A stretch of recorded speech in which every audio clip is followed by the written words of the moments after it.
Bonjour et bienvenue sur notre chaîne intitulée Un jour, un verset, un message. Vous aimez la parole de Dieu? Vous appréciez notre travail? Merci de vous abonner afin de soutenir notre page. Merci d'encourager notre travail de sorte qu'il puisse bénir une multitude de personnes. Que Dieu vous bénisse. Notre passage de ce jour est tiré du livre de Marc, chapitre 6, versets 49 à 50. La Bible nous dit: quand ils le virent marcher sur le lac, ils crurent que c'était un fantôme et ils poussèrent des cris, car ils le voyaient tous et ils étaient affolés. Jésus leur parla aussitôt et leur dit: rassurez-vous, c'est moi. N'ayez pas peur. Dans le passage d'aujourd'hui, notre Dieu nous présente une scène dans laquelle notre Seigneur Jésus-Christ manifeste le surnaturel. Le Seigneur nous montre la réaction des disciples de Jésus-Christ face à cette manifestation et nous voyons qu'ils ont peur. Notre Dieu nous demande donc de restaurer notre vraie vie, qui est la vie surnaturelle de Dieu, que notre Seigneur Jésus-Christ a manifestée sur la terre afin de nous montrer l'exemple. Le Seigneur nous demande de vivre par l'esprit et non par la chair. Il nous demande de cultiver notre esprit et de suivre les pas de Jésus-Christ notre Sauveur qui nous a montré la vie du royaume. Nous allons donc essayer de comprendre ce que notre Dieu entend par la vie surnaturelle. Nous allons voir comment est-ce qu'elle se manifeste et ce que nous devons faire pour que notre esprit soit fort, pour que notre esprit manifeste la puissance de Dieu et qu'il domine sur toutes sortes de peurs. Nous sommes aujourd'hui dans le livre de Marc. Marc, qui est aussi appelé Jean-Marc, est l'auteur donc de ce livre. Marc ne faisait pas partie des premiers disciples de Jésus-Christ. En effet, il s'est converti plus tard et il est devenu l'assistant de l'apôtre Pierre. Aussi, il a pu écrire son évangile d'après ce qu'il a appris auprès de l'apôtre Pierre. Marc vivait avec sa mère, Marie, à Jérusalem, et leur maison était le lieu de rassemblement de certains des tout premiers chrétiens dans la ville. Par la suite, il quitte Jérusalem pour aider Barnabas et Paul au cours de leur premier voyage missionnaire. Paul écrira plus tard que Marc est avec lui à Rome et Paul va reconnaître qu'il lui est utile pour le ministère. Pierre, quant à lui, appelle Marc « mon fils », ce qui suggère qu'ils avaient une relation proche. L'évangile selon Marc contient des détails, par exemple des traductions de citations araméennes, des expressions latines et des explications de coutumes juives qui semblent destinées à un lectorat composé principalement de Romains.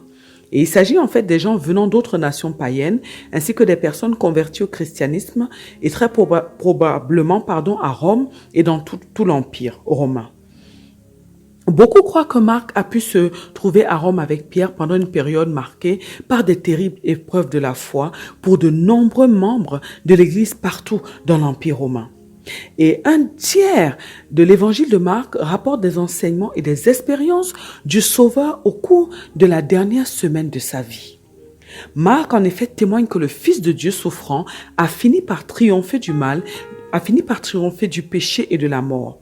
Et ce témoignage signifie que les disciples du Sauveur n'ont pas à craindre.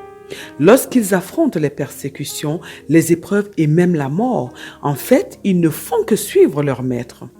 Ils peuvent persévérer en étant assurés que le Seigneur les aidera et que toutes ses promesses seront en fin de compte tenues. Et bien que plus de 99% du contenu de Marc se trouve aussi dans l'évangile de Matthieu et celui de Luc, mais le récit de Marc comprend souvent des détails supplémentaires qui nous aident à mieux apprécier la compassion du Sauveur et la réaction des gens autour de lui. Marc rapporte par exemple l'accueil enthousiaste que la population réserve au Sauveur en Galilée et ailleurs au début de son ministère.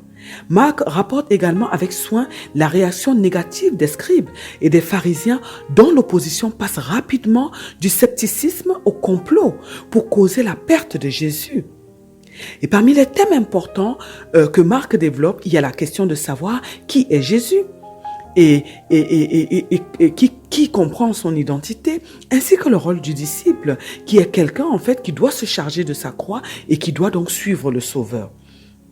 De plus, l'évangile de Marc est le seul qui raconte la parabole de la semence qui pousse toute seule.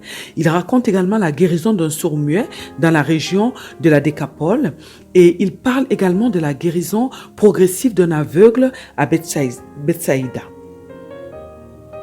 Le livre de Marc relate le ministère, la mort et la résurrection de Jésus-Christ dans un récit au rythme soutenu et qui se concentre souvent sur les œuvres puissantes du Sauveur.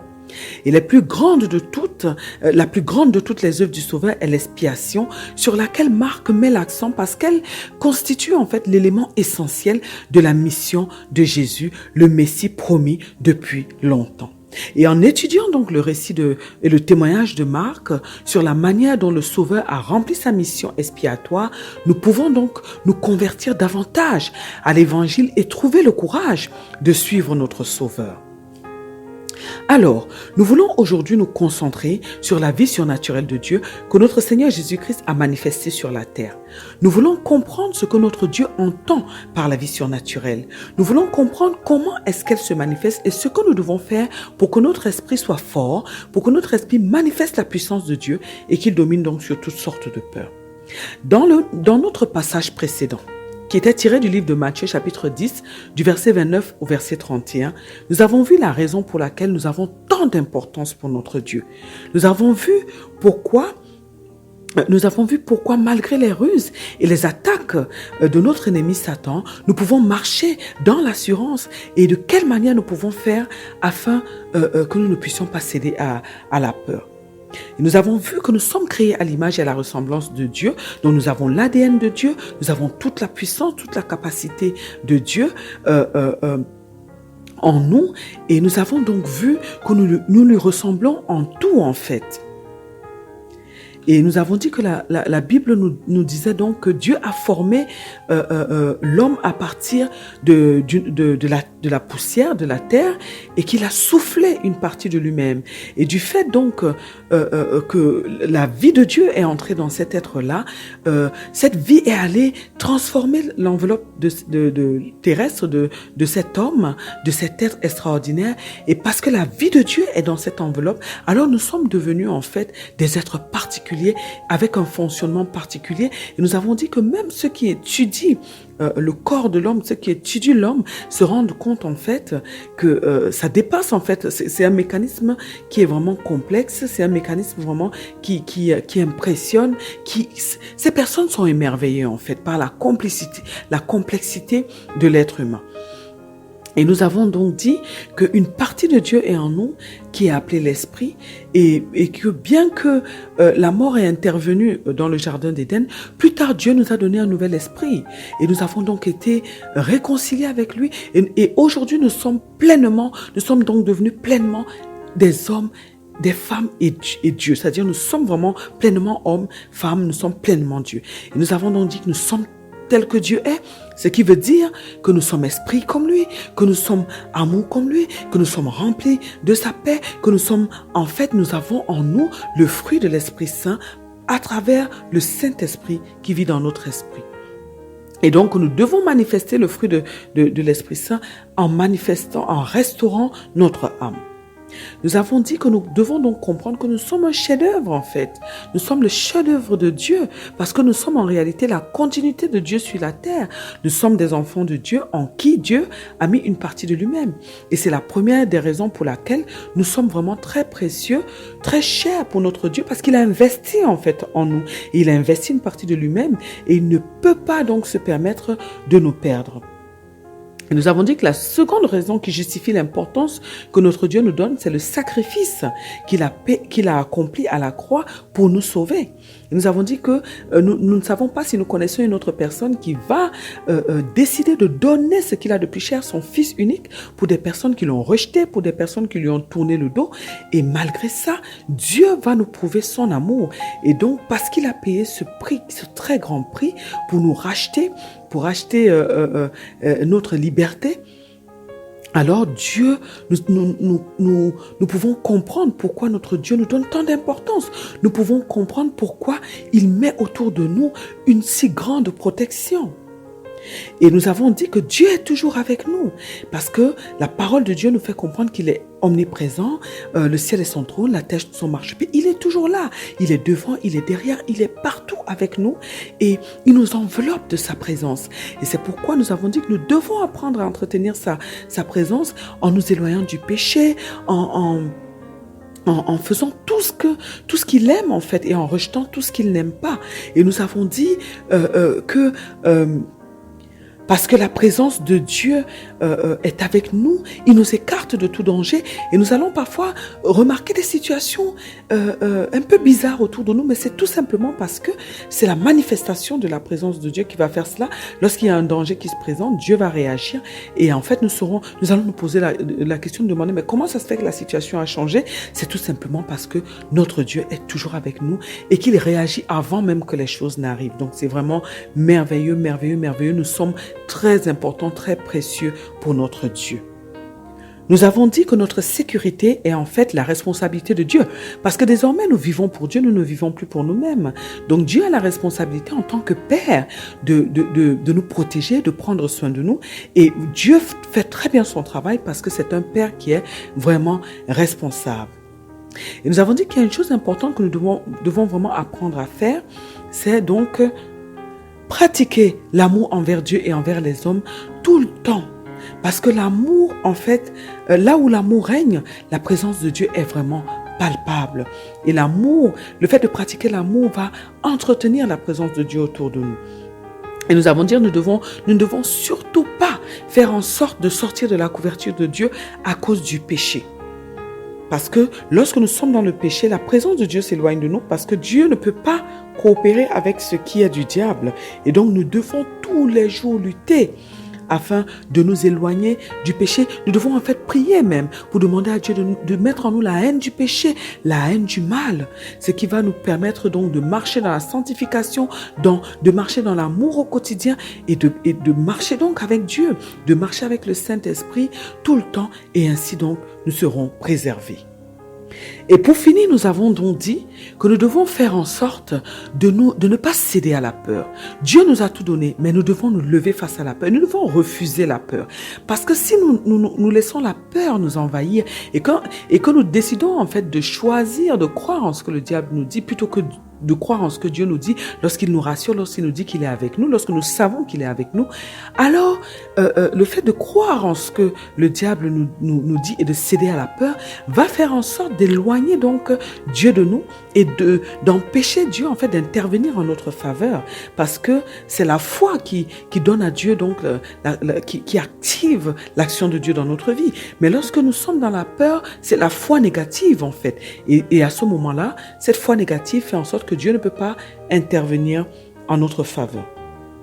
Et nous avons donc dit qu'il est primordial, impératif pour nous de nous révolter, de nous mettre en colère lorsque le diable veut nous amener à accepter la peur, à accepter une chose qui vient de lui. Nous devons vraiment rugir de colère contre le diable. Nous devons changer notre visage et devenir des lions en colère. Nous devons utiliser toutes les armes qui sont à notre pouvoir pour le repousser, vraiment pour rejeter cette peur, pour dominer sur lui. Et de cette manière-là, donc, nous allons faire ce qui est agréable à Dieu et garder donc la présence de Dieu avec nous.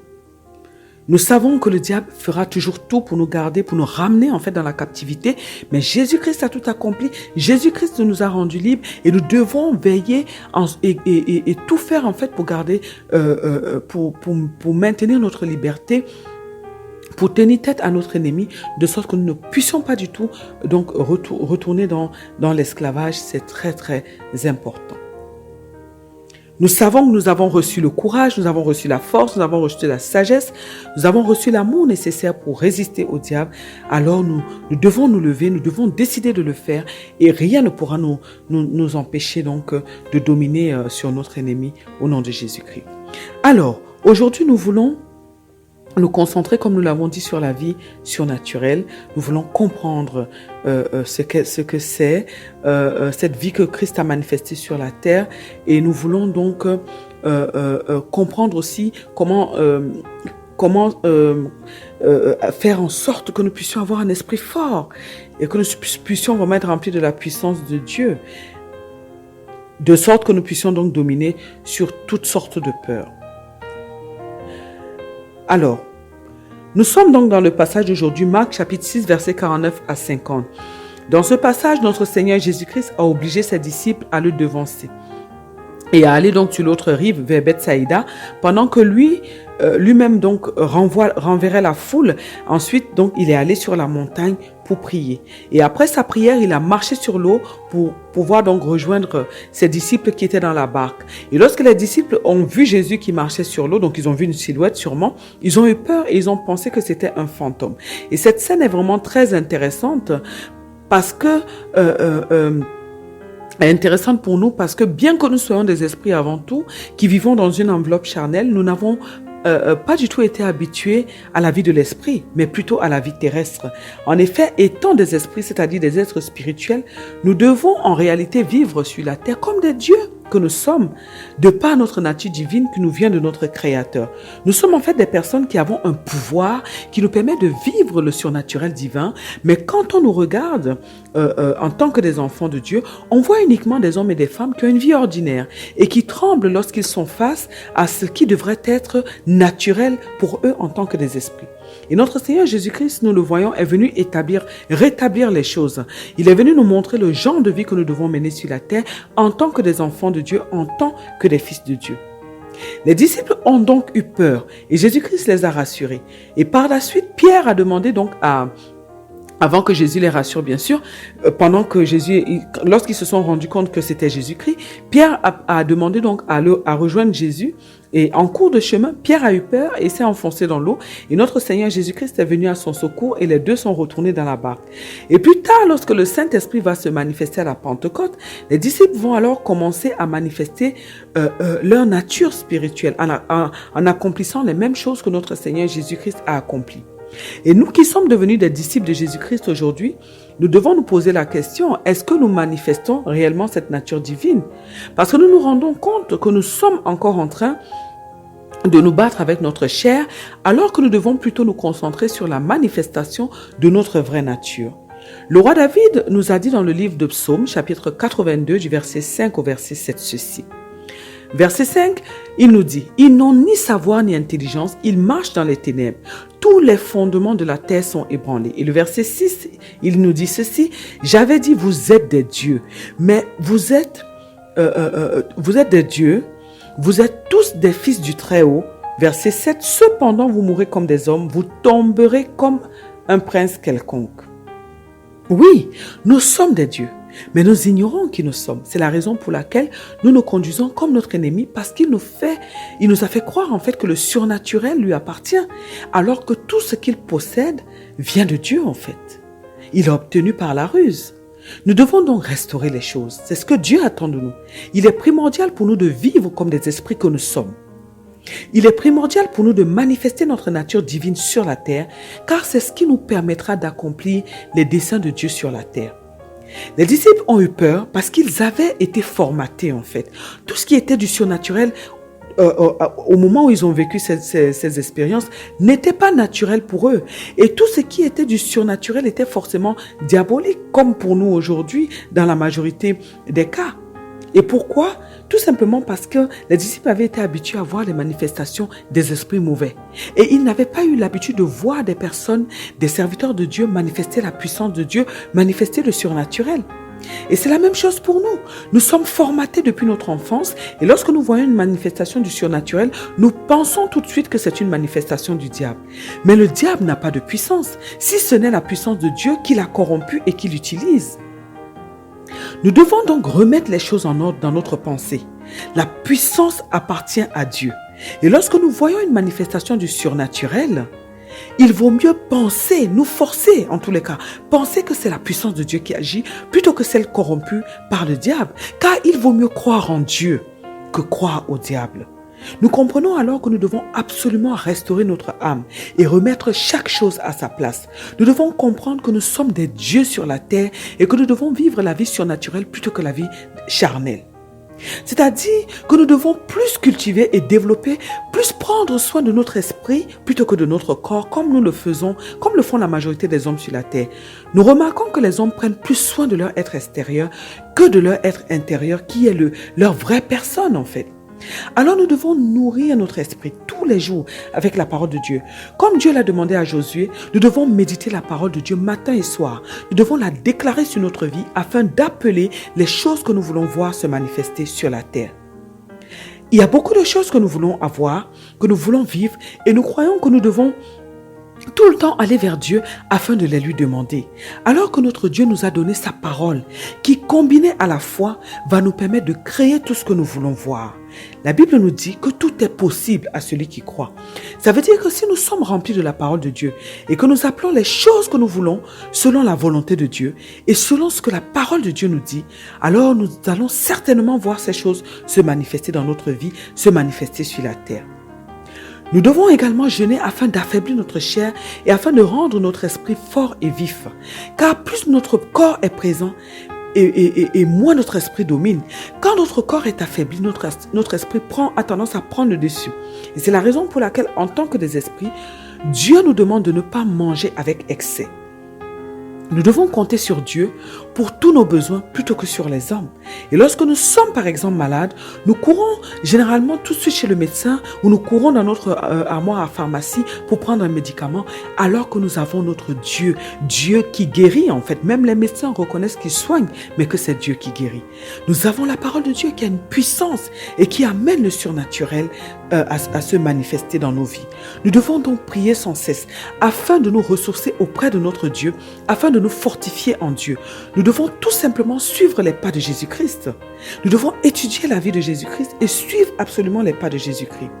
Parce que lorsque nous avons une vie spirituelle active, nous manifestons la nature de Dieu qui est en nous et tout ce qui est peur disparaît. Jésus-Christ n'a jamais cédé à la peur parce qu'il savait qui il était et ce dont il était capable avec l'aide de son Père. Dans le jardin de Gethsémani, il savait ce qu'il attendait et il a dominé ses angoisses par la prière.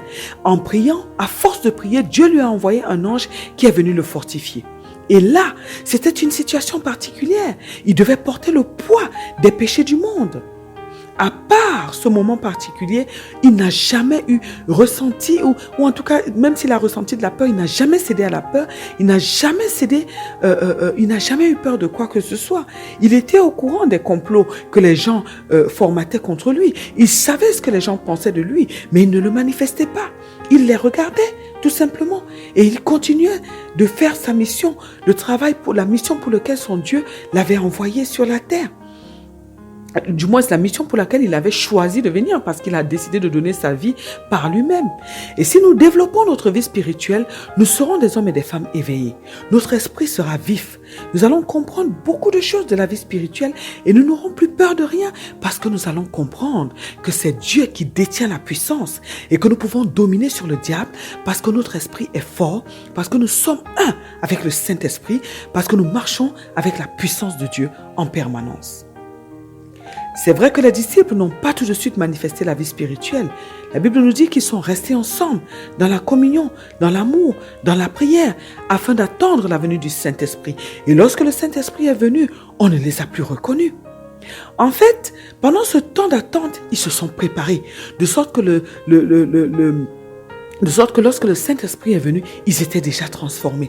Et cette transformation associée à la puissance de Dieu leur a permis de manifester leur vraie nature, la nature divine. Nous comprenons alors que nous devons avoir un certain style de vie, un certain type de vie, comme les disciples l'ont fait. Et la Bible nous dit dans le livre d'Actes chapitre 2, versets 42 à 47 ceci. Verset 42, la Bible nous dit qu'ils persévéraient dans l'enseignement des apôtres, dans la communion fraternelle, dans la fraction du pain et dans les prières. Et le verset 43 nous dit, la crainte s'emparait de chacun. Et il se faisait beaucoup de prodiges et de miracles par les apôtres. Verset 44, tous ceux qui croyaient étaient dans le même lieu et ils avaient tout en commun. Verset 45, ils vendaient leurs propriétés et leurs biens et ils en partageaient le produit entre tous selon les besoins de chacun. Ils étaient chaque jour tous ensemble, assidus au temple. Ils rompaient le pain dans les maisons et prenaient leur nourriture avec joie et simplicité de cœur. Verset 47, louant Dieu et trouvant grâce auprès de tout le peuple. Et le Seigneur ajoutait chaque jour à l'église ceux qui étaient sauvés. Et ça, C'est-à-dire qu'il y a une préparation avant que le Saint-Esprit donc se manifeste, et après qu'ils aient reçu donc le Saint-Esprit, ils ont continué de vivre de cette manière-là, de mettre tout en commun, de vivre dans l'amour, de persévérer dans la prière. Et c'est ce genre de vie que nous devons entretenir au quotidien, parce que l'union, lorsque nous sommes unis, lorsque nous sommes vraiment obéissants, lorsque nous marchons dans l'amour, il y a une puissance qui se libère. Ça active la puissance de Dieu qui est en nous par le Saint-Esprit. Et nous avons donc ici quelques clés qui nous montrent le genre de vie que nous devons avoir afin de manifester notre nature divine sur la terre. Nous devons cultiver la vie de l'esprit afin de pouvoir dominer sur la peur, afin de pouvoir dominer sur notre ennemi le diable. Parce que cette vie va développer notre esprit et nous serons toujours en éveil. Rien ne pourra nous surprendre, car notre Dieu nous fera toujours voir ce qui va arriver et nous aurons toujours le temps de nous préparer avant que ces événements n'arrivent. De même, nous serons des personnes qui auront une maîtrise de nous-mêmes. Parce que celui qui est fort dans son esprit, celui qui contrôle sa bouche et ses pensées, ne peut pas être exposé. Et la vie de l'esprit demande que nous soyons des personnes qui ne parlent pas beaucoup. Et que nous soyons des personnes qui parlent uniquement pour édifier les autres. Des personnes qui parlent avec sagesse. La Bible nous dit dans le livre de Proverbes, chapitre 13, le verset 3, et dans le livre de Proverbes, chapitre 21, le verset 23, ceci, dans Proverbes, chapitre 13, verset 3, la Bible nous dit « Celui qui veille sur sa bouche garde son âme. Celui qui ouvre de grandes lèvres court à sa perte. » Et Proverbes 21, verset 23 nous dit « Celui qui veille sur sa bouche et sur sa langue préserve son âme des angoisses. » Donc nous devons manifester le fruit du Saint-Esprit au quotidien. Et nous comprenons alors que si nous avons peur, si nous sommes submergés par des émotions négatives, c'est parce que notre nature charnelle est plus présente que notre nature spirituelle. De plus, nous croyons que le diable, c'est parce que nous croyons que le diable est détenteur de la puissance spirituelle et non Dieu. En fait, nous croyons plus au diable qu'en Dieu. Or, tout appartient à Dieu. La puissance appartient à Dieu. Et nous devons vraiment graver cela dans nos pensées, graver cela dans notre homme intérieur. Et c'est parce que nous ne vivons pas réellement notre vraie vie, une vie dans laquelle le surnaturel est présent, que nous pouvons être envahis par ces émotions négatives. Alors, mes bien-aimés dans le Seigneur Jésus-Christ, décidons-nous aujourd'hui de changer de mode de vie. Décidons-nous aujourd'hui de développer notre esprit, notre vrai nous en fait. Décidons-nous à prendre plus soin de notre être intérieur afin que nous puissions manifester notre nature divine sur la terre et que nous puissions accomplir les desseins de Dieu sur la terre. Et nous allons vraiment nous rendre compte que lorsque nous allons être transformés, lorsque notre âme sera transformée, lorsqu'elle sera associée avec notre esprit et qui pourront diriger notre corps, nous allons manifester notre vraie nature et nous allons dominer donc sur la peur et dominer sur tous les sentiments négatifs. Prions aujourd'hui afin que Dieu nous donne la capacité de prendre conscience de notre vraie nature, qui nous donne la capacité de cultiver notre esprit plus que notre corps. Prions afin que Dieu nous accorde la grâce de manifester notre nature divine au quotidien, qui nous aide à vivre la vie que Jésus-Christ, notre Seigneur, a vécue sur la terre. Une vie de sacrifice, une vie surnaturelle, et de sorte que nous puissions dominer sur toutes nos peurs. Prions afin que Dieu fasse de nous des exemples d'hommes et de femmes qui amènent les hommes qui sont sur la terre à connaître véritablement Dieu et à expérimenter cette vie surnaturelle, à découvrir cette vérité qui est cachée dans la parole de Dieu et qui va les libérer et les rendre eux aussi libres au nom puissant de notre Seigneur Jésus-Christ. Amen. Que Dieu bénisse votre journée, que Dieu vous bénisse éternellement et à très bientôt sur notre chaîne. Un jour, un verset, un message.